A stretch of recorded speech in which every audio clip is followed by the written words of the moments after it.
Discuss करेंगे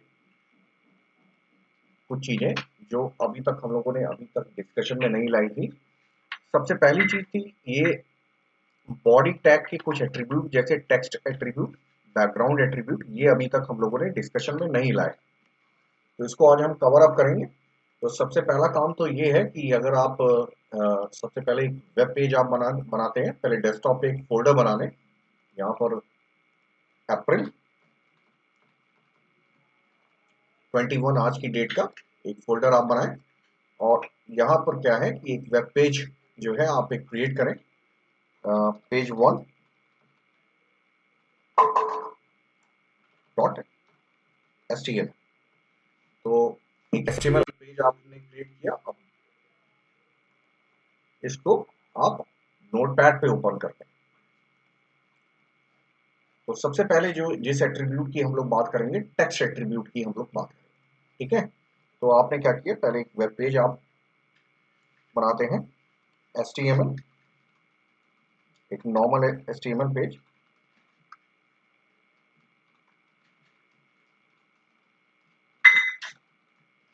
और यहाँ पे आप टाइटल एक क्रिएट करते हैं,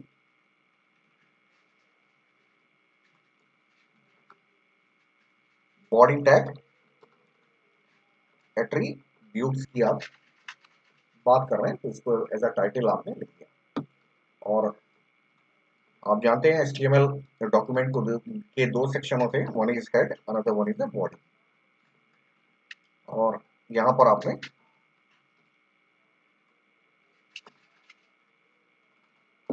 एक टेक्स्ट लिखा, वेलकम टू द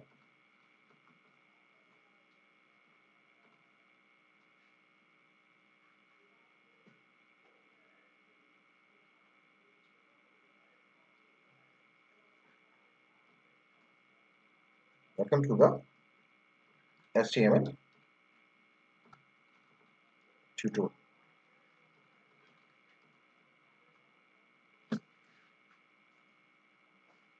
ठीक है, ऐसे करके आपने कोई भी टेक्स्ट आपने लिखे।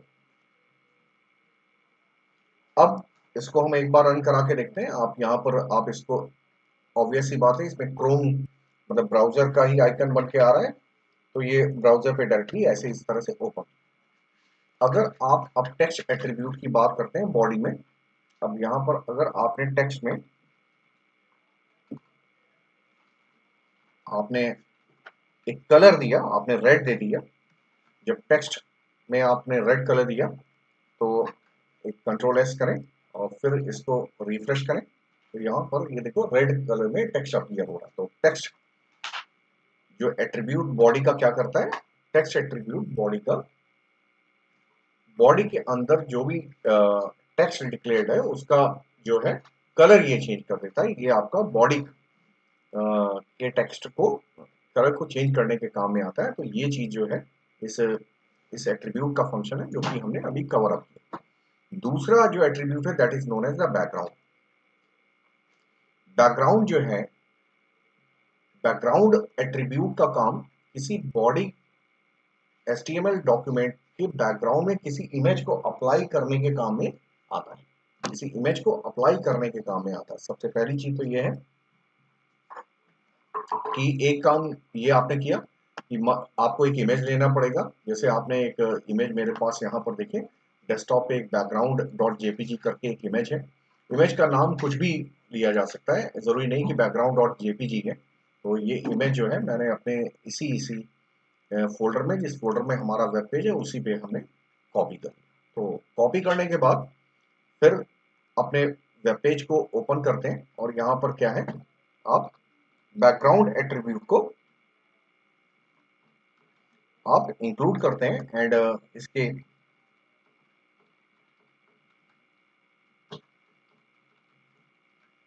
इसमें इस इमेज के नाम को आप स्पेसिफाई, इस एट्रीब्यूट वैल्यू के फॉर्म में इस इमेज के नाम को आप स्पेसिफाई करते हैं। अब क्या है, अब अपने वेब पेज पे जाते हैं एंड फिर उसको रिफ्रेश करते हैं। तो रीलोड जब आप करते हैं तो देखिए जो इमेज आपके बैकग्राउंड में आई है वो आपका, जो आपने इमेज ली है वो आपके बैकग्राउंड में अपीयर हो, ये इमेज आपने ली है ये बैकग्राउंड में अपीयर होगी। अब एक क्वेश्चन आप लोगों के दिमाग में ये हो सकता है कि सर यहाँ पर एक बैकग्राउंड है लेकिन यहाँ पे 4 बैकग्राउंड आ रहे हैं, है ना? तो आगे जो आपका क्या है, ये आपके सिलेबस में CSS करके कास्केडिंग स्टाइल शीट करके एक चैप्टर है, उसमें इस बारे में हम लोग बात करेंगे कि बैकग्राउंड के रिपीट को कैसे रोका जाए, कि बैकग्राउंड आपके वेब पेज में रिपीट ना हो। इस बारे में आगे के चैप्टर्स में बात होगी, इसमें कंफ्यूज होने की जरूरत नहीं, क्योंकि इमेज छोटी थी, दैट्स वाई वो रिपीट हो गई बैकग्राउंड में, तो इसमें कहीं कोई दिक्कत नहीं। तो ये जो है, ये आपका क्या है कि ये आपका जो ये है कि टेक्स्ट और बैकग्राउंड, ये सारी चीजें आपके डिस्कस हो गई। और कल के ट्यूटोरियल में हम लोगों ने BG colour link, V link, A link के बारे में डिस्कशन किया था। उससे पहले के ट्यूटोरियल में ब्रेक के बारे में, एचआर के बारे में, इंसर्टिंग कमेंट्स के बारे में बात हुई। तो फिर आज जो बात आगे करेंगे, हेडिंग एलिमेंट्स के बारे में बात करेंगे। हेडिंग, पैराग्राफ और बोल्ड, इटैलिक्स, ये डिफरेंट टाइप की जो चीजें हैं इनके बारे में बात करेंगे। तो first of all H1 to H6 heading के बारे में बात करें। H1 टू H6 मतलब कि 6 साइज की हेडिंग्स आप स्पेसिफाई कर सकते हैं। आप आपकी अवेलेबल होती है HTML में 6 टाइप की हेडिंग्स, 6 साइजेस की हेडिंग्स को आप जो है अप्लाई कर सकते हैं आपके HTML डॉक्यूमेंट में। तो आप जो हेडिंग्स के बारे में अगर आप जानना चाहें तो यहाँ पर हम सेकंड पेज जो है, या पेज 2 करते हैं, पेज 2.html करके आप क्रिएट करते हैं। तो यहाँ पर अगर आप ये आप यहाँ देखिए ओपन विद, आपने क्या किया, नोट पैड, फिर आपने एक HTML डॉक्यूमेंट, HTML, और यहाँ पर HTML,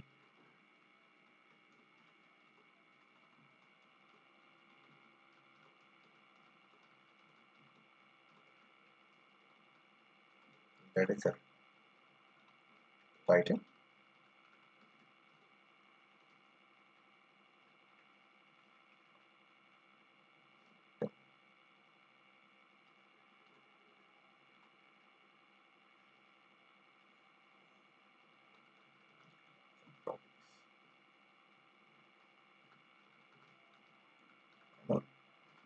ये आपने टाइटल बार में लिख दिया, फिर यहाँ पर बॉडी।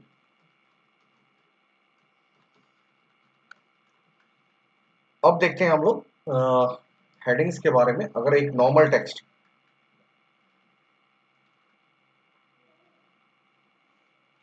मैंने भाई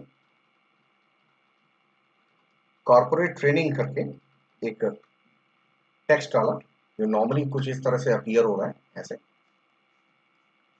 अब हेडिंग में अप्लाई करेंगे, अब हेडिंग टैग को अगर हम अप्लाई करेंगे तो यहाँ पर आप देखें,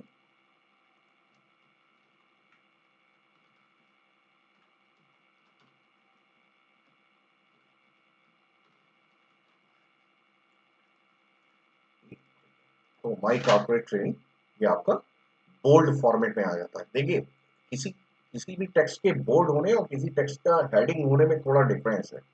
आप कभी भी किसी टेक्स्ट को बोल्ड कराने के लिए हेडिंग का यूज ना करें। हेडिंग का यूज वहीं करें जब कि आपको टेक्स्ट में अपने हेडिंग देनी है। ये 6 साइजेस में अवेलेबल है, और ये आप यहाँ पर देखें,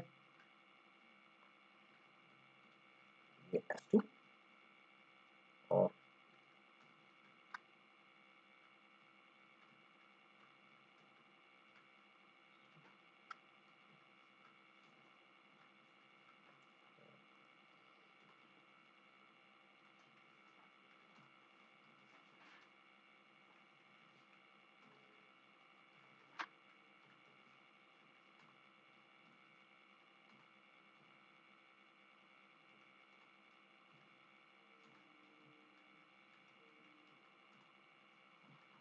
और इसको जब हम देखते हैं तो ये 6 टाइप्स में आपको ये आपको मिलती है, डिफरेंट हेडिंग्स हैं 1 to 6 साइज में। तो ये इजी है। इसमें अगर आप बस एक बात ये ध्यान रखना है कि इसको कभी टेक्स्ट को बोल्ड करने के लिए ना यूज करें। हमेशा तब यूज करें जब आपको हेडिंग स्पेसिफाई कर, करनी हो अपने क्या कहते हैं टेक्स्ट डॉक्यूमेंट में। अपने वेब पेज में हेडिंग अगर देनी है तो फिर आप हेडिंग टैग का यूज करें। एक ये सबसे जो ये कहते हैं 6 टाइप की हेडिंग जो है ये आप दे सकते हैं। और ये आपका इसके एट्रीब्यूट के बारे में अभी तक आपके सिलेबस में किसी तरह की कोई बात नहीं की गई है, और सिर्फ हेडिंग के बारे में आपको जो है एक ब्रीफ इंट्रोडक्शन देना है।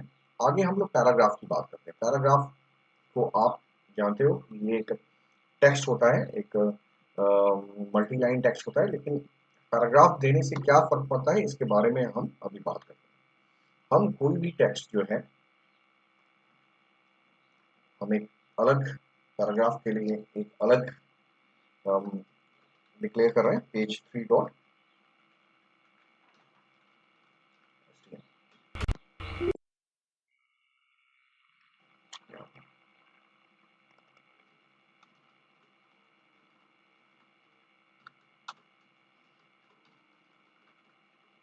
और यहाँ पर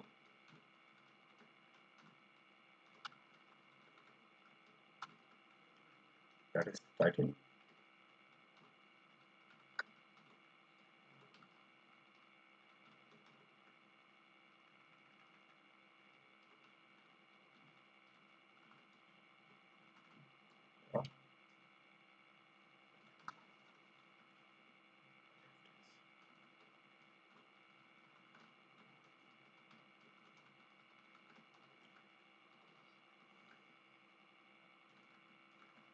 यहाँ पर आपने डिफरेंट टाइप के टेक्स्ट जो है, जैसे कोई भी टेक्स्ट लेते हैं गूगल से,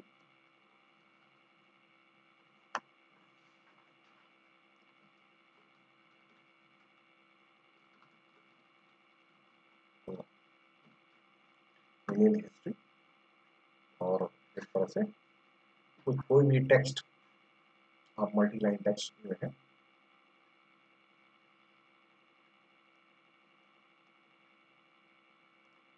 से आपने तो टेक्स्ट में आपके दो पैराग्राफ जो दिख रहे हैं, आपने क्या किया उसको ऐसे बॉडी के बीच में ऐसे आपने पेस्ट किया। तो जब आपने पेस्ट किया और फिर जब आपने इसको ओपन किया, तो सब कुछ देखिए, सब कुछ मर्ज हो गया। कोई भी दो डिफरेंट पैराग्राफ नहीं दिख रहे हैं, जो कि ऑलरेडी आपके ओरिजिनल टेक्स्ट में दिख रहे थे, है ना। वो दो डिफरेंट पैराग्राफ आपको नहीं दिख रहे हैं। यहाँ पर देखिए, यहाँ दो पैराग्राफ की चीजें आपने की थी, तो मतलब कि इसको पैराग्राफ वाइज नहीं समझा, समझा आपके वेब पेज, इसको एज अ होल उसने एज अ टेक्स्ट पूरा प्रिंट कर दिया, और ये आपका आउटपुट जो है ये आपका। अगर आपको पैराग्राफ स्पेसिफाई करने हैं, तो आपको पैराग्राफ टैग का यूज करना पड़ेगा। कैसे? अब फॉर एग्जांपल हमने कुछ ऐसे,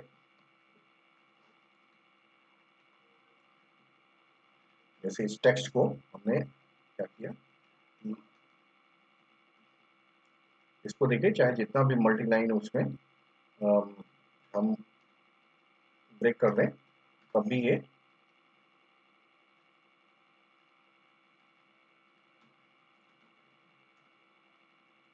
इसके आउटपुट में बहुत फर्क नहीं पड़ेगा।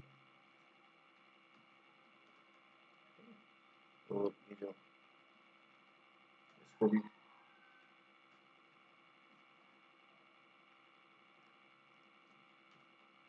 इसको हम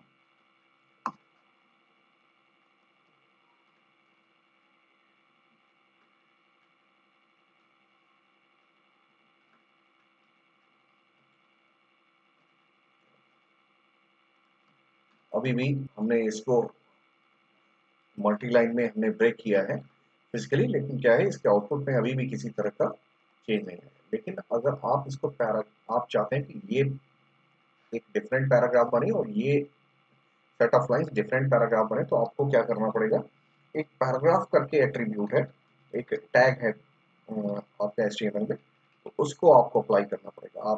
आपने ये इंडिकेट, ये पैराग्राफ टैग है, आपने इसके जरिए आपने ये बोला कि यहाँ से पैराग्राफ स्टार्ट हो रहा है और यहाँ जाकर आपका फिनिश होता है।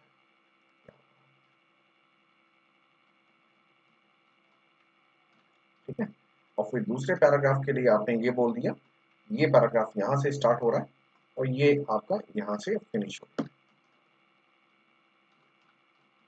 अब अगर आउटपुट को थोड़ा सा मैनेज करें, तो आप देखो, ये आपका एज अ पैराग्राफ, ये डिफरेंट पैराग्राफ है, और ये डिफरेंट पैराग्राफ एज अ, मतलब ये दो चीजें डिफरेंट पैराग्राफ के तरीके से, ये जो ग्रुप ऑफ टेक्स्ट जो है ये आपका शिफ्ट हो गया और डिफरेंट पैराग्राफ के फॉर्म में ये आपका आपके सामने अपीयर होगा। तो ये जो चीज है, आप जब भी पैराग्राफ को किसी भी पैराग्राफ से किसी चीज को सराउंड करते हो तो वो HTML